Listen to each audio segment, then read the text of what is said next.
Welcome to Rauta and Black Metal Review. Well, technically speaking, more death metal or just death black. Well, let's just see what we have here. This time we have a band from Texas and 3 different releases. However, the focus is on the latest one, which is 2024 one, versus the previous ones, which are about 2 decades old now. So quite a jump from the early years and early releases to the latest one, but sometimes life gets in your way, and that's how it goes.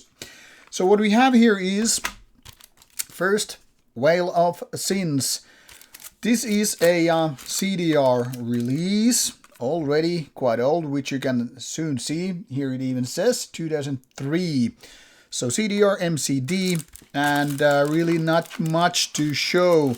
I mean, this is very, very simplistic.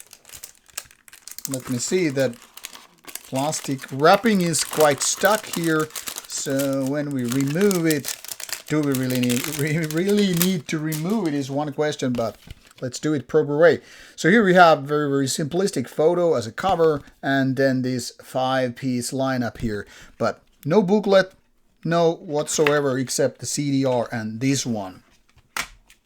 And then the follow-up, Embracing Hell, another slipcase CDR, which you will see here.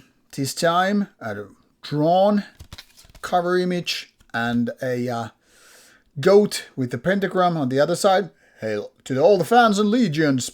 Track list is not available, but just the lineup now 4-man. As you can see, another CDR goes here. So no booklet, no lyrics, no photos, no friends. And then finally the full album. Curiously enough, this is CDR as well, despite now the more pro level packaging. This time, however, this I guess this is not so much of a booklet than a leaflet, but doesn't matter, we're not splitting hairs here. Okay, let's try to remove the inlay here. Sometimes you need sharp object. Here is the track list. Here is the trio. So as you can see, each band, by each release, one member is already gone. So it's more like another one bites the dust. And this time, once again, a drawn image with some demonic creatures on the cover, as well as here a 4-man lineup, plus some links inside. Lyrical content. No, I kid you not. This is all about the lineup once again. And skulls.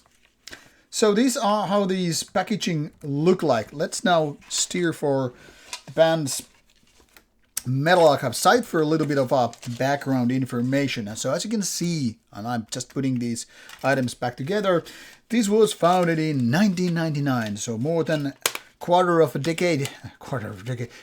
century ago. So more than 25 years ago in Laredo, Texas. Or at least this is what Metal Archives has. Let's assume it's so far the truth. If it is not, well, we'll fix it later. However, what started in 1999 soon resulted a demo in 2000s into Eternal Damnation. Already a promising title, but that one I haven't heard, so we'll focus on these given items here. Whale of Sins 2001, followed by Embracing Hell 2005, and then 19 years later, Forbearance In Opposition. So like I said, since I have all these 3 different releases here for review, and here it says Anti-Christianity, non-signed, independent, black death metal. And I will challenge these genres a little bit. But first, we'll tackle quickly this Well of Sins. So roughly 30 minutes through 6 tracks of old school death metal. Now, you might think, because of the pentagrams and demons and all that stuff, you know, it could be Black Death all the way through, but then let's be honest about it. This is more about old school death metal. Maybe not the kind of a 1980s old school, but definitely 1990s resonating through with this. And as such, there's nothing wrong with it, but it's very, very demo-ish output in the sense that the songwriting is pretty basic, with growly vocals, random screams, and all in all, pretty much like what you would expect from an American, say, satanic or anti-Christian death metal band to sound like. Now you're thinking of bands like Acheron, or maybe D-Side for that matter, but I would say closer to Acheron in the style than D-Side. So not exactly the brutal kind of death metal, but blackened death metal for sure, or at least in some ways. But more so old school death metal without no gimmicks, no bullshit, and all that stuff. Kind of a basic, so let's be honest about it, a little forgettable, and maybe that's the reason why this isn't exactly one of the bigger names to come near you. However, nothing wrong with such a release. I mean, it does its job just fine and all that. 4 years later, we have Embracing Hell, another 23 minutes of, as you guessed it, death metal. Now 5 tracks, pretty compact, around 5 minutes marker, except the first track, which is a little bit lengthier. That didn't bother me, to be honest. I think this is a step up from the previous one. Now everything is more powerful in a way. Better production, songwriting is a little bit more, well, working better. But overall, it's not like straying far from the very first release. Now it's just more like emphasizing whatever is right there already.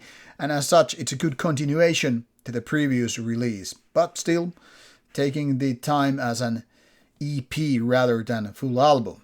Now, I don't know what happened between 19 years and goes beyond the scope of this review anyway. That's what retrospective videos are for. But 2024, finally, after 25 years, the band released an album. However, it's not really lengthier than the first EP, 28 minutes plus 10 some. Again, 8 tracks, now shorter as you can see. So 8 tracks, 28 minutes. I think it's better to have them more compact. However, this time there is a little bit of a black metallic, I would say, kind of a layer rather than call it pure black death metal. I would say this is still about 80% or even 90% death metal with some black metal in the mix.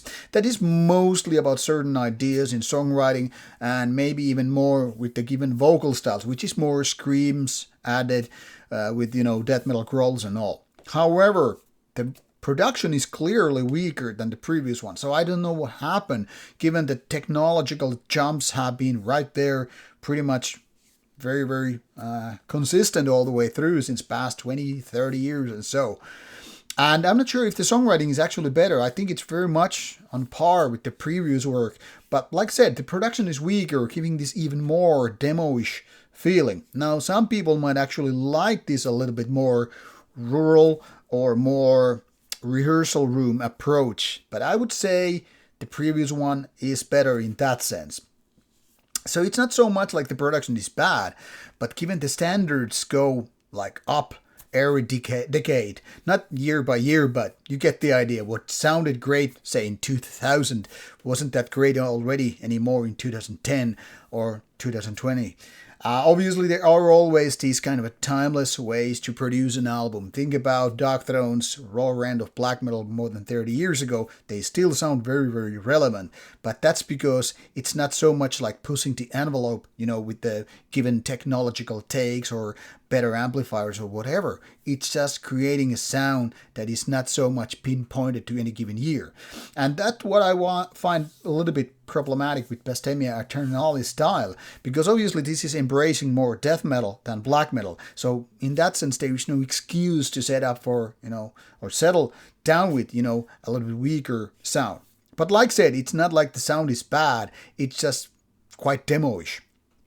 But I like the more compact form with songwriting because it serves totally way better this and that. So in a way, it's kind of a trade. Production-wise, weaker, songwriting, roughly the same or slightly better. So what you might have already figured out, the actual band hasn't evolved that much. For those of existing fans, this is obviously very, very good news. So those who are then again comparing this to, say, more modern or more powerful sounding death bands or death black acts, well, it might sound a tad bit disappointment. Well, obviously, to each and everyone has their own takes or their own matters of taste and all. So whatever I say here doesn't necessarily apply to you. So what I'm saying here is that in case I got you interested, just check out the band's music. However, there's a one but. I couldn't find, for example, this band's music on Bandcamp, which then again probably puts you finding the stuff either on CDRs or going for YouTube. I didn't check out if the streaming services are available because my CD player, which tends to have a little bit hiccups every now and then with CDRs, once again had those hiccups with the CD. For example, it would play the first CD, but there was always this kind of a noisier sound. So there are like three ways my CD player tends to deal with CDR. Either it doesn't play them at all, it just goes like and nothing happens, plays them fine, or sometimes between. Plays them fine, but with this kind of a noisier one, which is why I, for the record, went for reviewing this music through YouTube. Not necessarily the best way, because we all know that YouTube kind of lessens the quality of music. So in case you got the possibility to listen to these through better streaming services, preferably, hopefully in the future from Bandcamp, a tip to the band by the way, do that.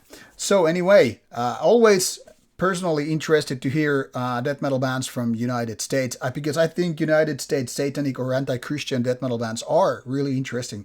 Not just limited to bands like Acheron and D-Side, but there's something different than European counterparts. And I think Bestemmia Aeternalis is an interesting addition to the chapter. It's just like they would need better production, so hopefully they will get one day, and hopefully they will get some boost from a label later on, because in my opinion a lot of these tracks could just sound so much more powerful, more impactful with their kick-ass production. Now it's a little bit demo-ish still in the mix, but definitely worth giving a go in case you want your dose of American thing when it comes to extreme metal and all. Now, 3 releases out on CDR format, so in case you get interested, obviously you can just probably order them straight from the band. And by the way, what I don't have here is that they also sent me a nice gym shirt, the kind of a sleeveless gym top for training. So thank you to the band for that. That will be already used and will be used in the future as well. Nothing more badass than going to the gym with proper metal gym clothing, rather than your typical sports brands and all. But now it's not time to ramble no more. You, as the audience, hopefully give this band a chance, and if you don't, well, at least now you know. Off you go, and take care.